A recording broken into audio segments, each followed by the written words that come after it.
memang ini membutuhkan penyidik-penyidik yang handal di Mabes Polri atau di seluruh Indonesia bisa diundang. Ya, mungkin dengan Pusdik Reserse juga di Megamendung bisa diundang beberapa tenaga pengajar itu. Kasus ini menarik dan secara saintifik, karena sudah terjadi 8 tahun yang lalu, harus bisa dibuktikan sebetulnya kasus ini kasus apa, motifnya apa, modus operandinya seperti apa. Tapi yang penting sejak awal ditemukan di TKP, siapa yang membuat laporan polisi pertama kali di TKP. Walaupun dikatakan itu kecelakaan lalu lintas, pasti ada anggota Polri yang dinas saat itu, entah dari lalu lintas, entah dari SPKT, yang membuat laporan polisi pada tanggal 27 Agustus 2016. Berarti harus diusut dari awal kasus ini memang ditangani ya Pak ya, yang memang awalnya adalah kasus kecelakaan lalu lintas, ini semuanya harus juga diperiksa ulang seperti itu. Iya, ini ya ibarat misalnya kendaraan ada yang penyak-penyak saja, diluruskan, dibikin mulus kembali, nggak ada masalah. Jadi kita nggak usah malu kalau memang itu kekurangan. Ini kan sekali lagi profesi Polri itu kan profesi mulia. Siapa yang berhak memuliakan profesi Polri? Yang pertama adalah anggota Polri, ya kan? Yang kedua adalah masyarakat. Yang ketiga instrumen-instrumen dan sebagainya, undang-undang dan sebagainya. Kemudian budaya kita.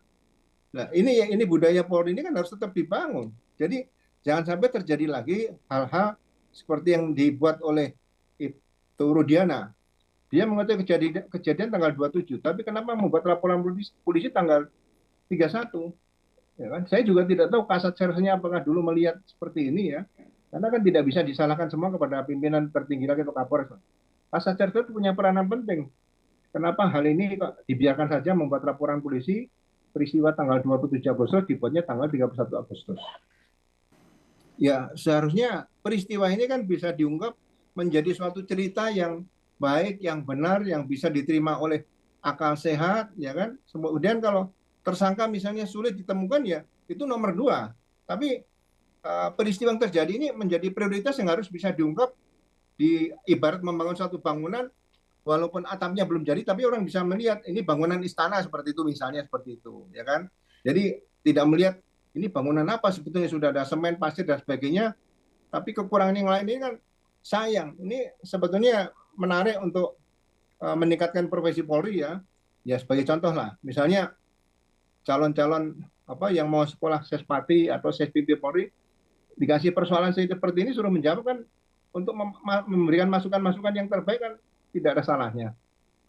Analisanya yang pertama harus dipertegas. Jadi dengan probabilitas kemungkinan peristiwa ini peristiwa apa, itu yang ditemukan dulu.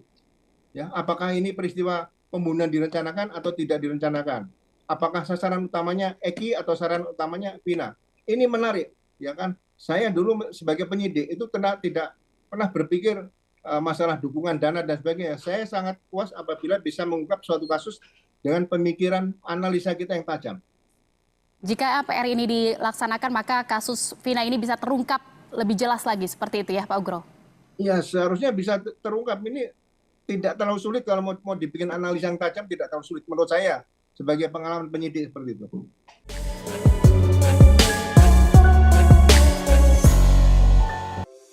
Di antara banyak sumber informasi, kami layak dipercaya.